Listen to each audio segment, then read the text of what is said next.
রাজবাড়ীর Mohammad Ayub Saudi আরবের উদ্যোক্তা হয়ে প্রবাসী বাংলাদেশিদের কর্মসংস্থান তৈরি করে সব মহলে হচ্ছেন প্রশংসিত। চাকরির জন্য সৌদিতে পাড়ি জমালেও এখন নিজেই গড়ে তুলেছেন একটি ট্রেডিং কোম্পানি। তার ইচ্ছা ভবিষ্যতে পুরো মধ্যপ্রাচ্য জুড়েই তার কোম্পানি কাজ করবে।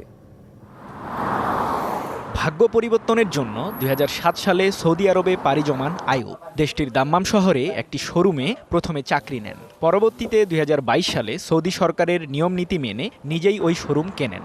নাম দেন আইয়ুব ফার্স্ট ট্রেডিং কোম্পানি।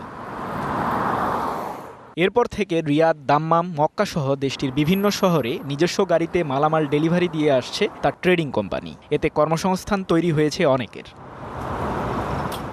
এবার সৌদি আরবের দ্বিতীয় বৃহত্তম বাণিজ্যিক শহর জেদ্দায় উদ্বোধন হয়েছে আইয়ুব ফার্স্ট ট্রেডিং কোম্পানির ৭ম শোরুম। ওয়ালটন ফ্রিজ কিনে অনেকের মতো আপনিও হয়ে যেতে পারেন মিলেনিয়াল। সেরা পণ্যের সেরা অফার।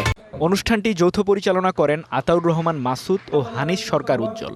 এ সময় আমন্ত্রিত অতিথি ছিলেন বাংলাদেশের বিশিষ্ট ব্যবসায়ী, বিনিয়োগকারী, সামাজিক ও রাজনৈতিক ব্যক্তিরা। বাংলাদেশ থেকে সৌদি আরবে আসতে চান, নতুন করে কেউ কাজ না শিখে আসবেন না। যেই কাজে উপরেই আসেন সেই কাজের ট্রেনিং নিয়ে, প্রশিক্ষণ নিয়ে আসবেন। এবং আমার এইখানে এসির স্পেয়ার পার্টসের অভিজ্ঞ লোক যদি ১০০ জন, ২০০, ৫০০ জনও যদি হয়, আমি কাজে লাগাইতে পারবো।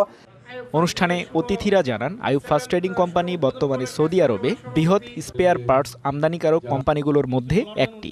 আমাদের প্রবাসী ভাইদেরকে আপনারা বৈধভাবে ব্যবসা করার জন্য সাহসী হন। যারা ইনভেস্টর হয়েছেন তারাও তাকে দেখে অবশ্যই উৎসাহিত হয়ে এই ধরনের ব্যবসায় তারা মনোযোগ দিবেন।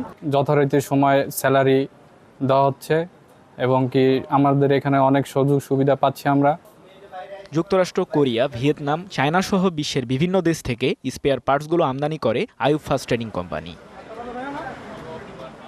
DBC news desk.